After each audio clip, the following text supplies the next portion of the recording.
প্রত্যেকটা নারীর ভিতরে কোনো না কোনো গুণ আছে।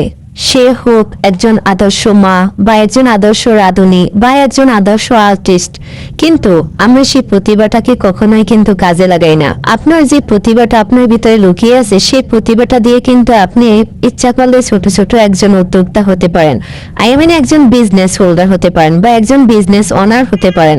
তো আপনি যদি চান ঘরে বসে কোনো না কোনো কিছু করবেন, তাহলে আপনার প্রতিভাটাকে কাজে লাগান। স্বামী, সংসার, সন্তান সবকিছু সামলে যদি আপনি 5 ওয়াক্ত রোজা নামাজ করে কিছু একটা করতে পারেন, সেটা আপনার নিজের জন্য, অন্য কারোর জন্য না।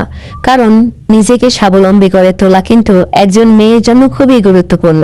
বর্তমানে যুগে এসেও কিন্তু মেয়েরা বড়ই অসহায়, মেয়েরা অবহেলার পাত্রী।